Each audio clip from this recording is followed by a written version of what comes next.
Hello friends, எல்லோரும் எப்படி இருக்கீங்க? நான் உங்களுக்கு இன்றைக்கி ஒரு அருமையான பொரியல், நம்ம அவரைக்காய் இருக்கும் இல்லையா, அந்த அவரைக்காய் வச்சு ஒரு சூப்பரான பொரியலுங்க. ரொம்ப நல்லாயிருக்கும். செய்யறது ரொம்ப ரொம்ப ஈஸி. இந்த அவரைக்காய் பொரியல் எப்படி செய்யலான்னு சட்டுன்னு வீடியோக்குள்ளே போயிடலாம் வாங்க. அவரைக்காய் பொரியல் நல்லா அவரைக்காய் எடுத்துகிட்டு அந்த நார் இருக்கும் இல்லையா, ரெண்டு சைட்ஸு இருக்கிற அந்த நார் எடுத்துகிட்டு க்ளீனாக கழுவிடுங்க. கழுவிட்டு நான் இங்கே காட்டுற மாதிரி மெலிசாக சின்ன சின்ன துண்டுங்களாக நீங்கள் கட் பண்ணி வச்சுக்கணும். இந்த மாதிரி நாரெல்லாம் எடுத்துடுங்க, க்ளீனாக எடுத்துருங்க. எடுத்துட்டு நம்ம என்ன உள்ள பூச்சி கீச்சி இருக்கான்னு பார்த்துக்கோங்க ஒரு வாட்டி. பார்த்துட்டு நல்லா நீங்கள் இந்த மாதிரி சின்ன சின்ன மெலிசாக இந்த மாதிரி கட் பண்ணி ரெடி பண்ணி வச்சுக்கோங்க. அவரைக்காய் கொஞ்சம் வேகிறதுக்கு ஒரு 5லேருந்து 7 நிமிஷம் ஆகும். நம்ம என்ன பண்ணலாம், இந்த அவரைக்காவை இப்படி கட் பண்ணிட்டோம் இல்லையா, இது நம்ம கொஞ்சம் தண்ணி ஊற்றிட்டு இதில் இந்த அவரைக்காய் கட் பண்ண அவரைக்காய் எல்லாம் போட்டு இது நம்ம ஒரு 5லேருந்து 7 நிமிஷம் பாயில் பண்ணலாம். இதில் இந்த தண்ணியெல்லாம் நல்லா ஒத்தி போச்சு. இப்போது இந்த அவரைக்காவும் நல்லா வெந்துருச்சு. மஞ்சத்தூளும் போட்டிருக்கேன் நான், கலர் நல்லா வரணுன்ட்டு. இப்போ பார்த்திங்கன்னா இந்த அவரைக்காய் நல்லா வெந்து கரெக்டாக இருக்குது.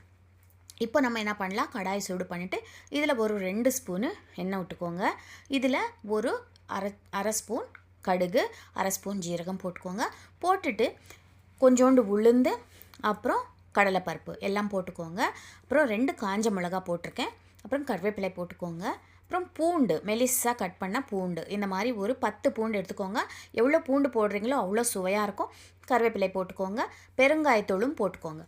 இப்போது இந்த போட்ட இதெல்லாம் நல்லா வேகணும், அதனால் ஒரு ஃப்ரை ஆகணும். அதனால் நம்ம ஒரு வாட்டி கிளறிட்டு இந்த பருப்பெல்லாம் போட்டது கொஞ்சம் கலர் மாறினதுக்கப்புறம் இதில் ஒரு 2 வெங்காயம் நீட்டாக கட் பண்ணி வச்சுருக்கேன் நான். அந்த 2 வெங்காயம் இதில் போட்டுட்டேன். இப்போ இதில் உப்பு மஞ்சத்தூள் போட்டிருக்கேன், உப்பு போட்டிருக்கேன். இதெல்லாம் போட்டுட்டு நல்லா ஒரு வாட்டி கிளறி விட்ருங்க.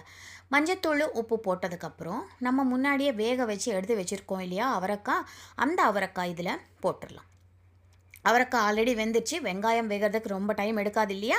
இப்போ நம்ம அவரைக்காவும் போட்டு என்ன பண்ணலாம், உப்பும் ஏற்கனவே போட்டாச்சு. இப்போ நம்ம ஒரு வாட்டி இந்த மாதிரி கலந்துட்டு இது ஒரு 2லேருந்து 3 நிமிஷம் நல்லா அந்த ஆயிலில் நல்லா ஃப்ரை ஆகட்டும். ஒரு 5 நிமிஷம் அப்படி நல்லா ஃப்ரை ஆனதுக்கப்புறம் பார்த்தீங்களா, இதில் ஒரு அரை மூடி தேங்காய் நல்லா துருவி வச்சுருக்கேன்.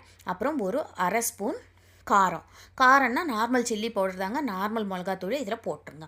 போட்டுட்டு நல்லா ஒரு வாட்டி மிக்ஸ் பண்ணிவிடுங்க. சுவையான சூப்பரான அவரைக்காய் பொரியல் ரெடி ஆயிடுச்சு. இது நம்மளுக்கு சாம்பார் சாதத்து கூட, ரசம் சாதத்து கூட, அப்படியே சாதத்தில் பிசைஞ்சு சாப்பிட்றதுக்கும் சூப்பராக இருக்கும். கண்டிப்பாக ட்ரை பண்ணி பாருங்கள். எப்படி வந்ததுன்னு எனக்கு சொல்லுங்கள்.